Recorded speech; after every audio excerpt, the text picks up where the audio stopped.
What's up, guys? Welcome to another Bloke in a Bar match highlight reaction video where I sit down and watch the highlights for a game for the first time. Parramatta vs Eels was a game of the round. I didn't get a chance to watch all of it. I watched about 10 to 20 minutes of it. So I thought I'd sit down, go through it, break everything down. Remember, this is property of NRL, NRL.com. Go to their website, check it out, at NRL on Instagram and on Facebook. Let's get into it. Oh, the cutout ball. I saw this on the night. It was so good to see Fergie Ferg get the first try. Okay, so it's the second tackle. So what a lot of teams do in the second tackle is they'll bunch right up and leave a lot of room on the outside. And why they do that is because a lot of people on their first and second and even third tackle don't usually spread the ball. They're trying to get, build pressure. They're trying to gain momentum. They're trying to basically go through the middle and then spread it. So a lot of teams will compress, and then as the tackle count increases or gets higher to closer to the last tackle, they'll slowly drift further out. Now here, the problem here with this is when you look at Latrell, he's basically inside, the Tupu's got a ton of distance to kind of cover. Now, some people will say Tupu shouldn't have rushed in. Just have a look at this. I mean, yes and no, because it would have taken a really good read for Tupu to be able to go, okay, they're going to throw a massive cutout ball all the way to, So Tupu has actually got his correct man. And if you look at this slide, it's Orbison and Latrell. So Orbison either hasn't released Latrell or Latrell's decided to come in. And then Tupu has basically just gone the next man over. Now, yes, he could have made a great call and gone to Takarangi, but I think Takarangi would have just passed it anyway. So, again, yes, a call could have been made to stop the try, but he was doing his job in going to the next person. Their spacing wasn't great. Latrell didn't really need to go in there where he was. He may be able to get Gutherson, but it all stems from their spacing being poor and then being too compressed. Second tackle, you can understand why they are. So it's just a risky play by the Eels early in the tackle count. Boom, Ferguson gets a try.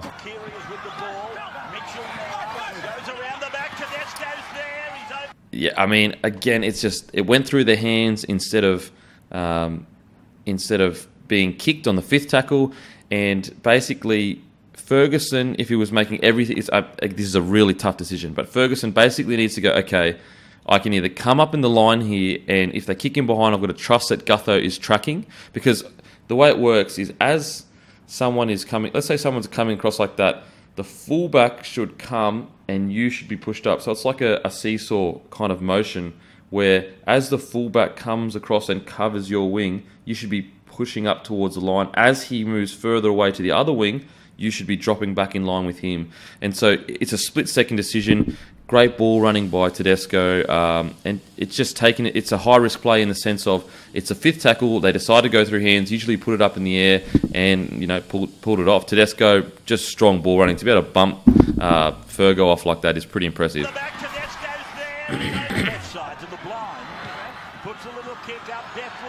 Oh, Tupu. Nah, surely not. There's a finger on it. Mitch Orbison grounds the ball on the in goal. We have a decision. Are you kidding me? Since when has that been considered a try? Since when, in the last friggin' 3 or 4 years?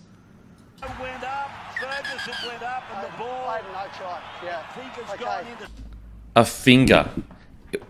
When did they change the rule from controlled grounding? I'm pretty sure over the last few years it has been you have to have control of the ball as it grounded. Are you telling me that try there is more of a try than the Gold Coast Titans the week before that had 3 tries disallowed against the Sharks that were way closer to tries than that, and it went up as no try? That's a G up. Now, I still feel the Roosters should have gone on and won it, but that is a terrible call. He's got a finger on it, yes, and if it was 3 or 4 years ago, then yeah, maybe we give that. But there's been tries all throughout this first 3 rounds that have been much closer to tries than that, have gone up as tries and disallowed. That's just a terrible call in my opinion. That's not a try. And even if it is a try, it went up as no try. Are you telling me you've got enough evidence to say he grounded that? It's just crazy. That's not a try. Mitch Orbison Well, grounds really the well ball done by in the Tupu end though. goal. Have a decision. Tupu versus Ferguson, really well done. A defender and gets the ball away to Paulo. Brown, Gutterson, long ball to Sevo, not number 2. Oh, wow. Yes, it is Wow. number 2. Sevo has scored. The good old Ussa, get off me chest, bruh. Good deep. No, Tedesco. Oh, how good is that? Oh, wow. Tedesco, Taukeiaho. Check this out. This is just like... This is why Tedesco is just so dangerous. It's not just his running game. Something had broken down. So, look at this. He gets the ball. This is good defence by Jennings. He realises that he has equal numbers, so take the time away from them. He's not shooting out of the line, going to someone he shouldn't go to. He's pushing up, forcing Tedesco to make either a bad decision or run the ball. Now, yes, if Tedesco runs the ball and beats Dylan Brown one-on-one, then obviously it's bad that Jennings got in front of him. But a lot of the time, if you've got numbers and you just get up and take their space away from him, you force guys to go back inside. But watch this. He realises what's going on. There's plenty of inside cover. Look at... See Tedesco's hand there?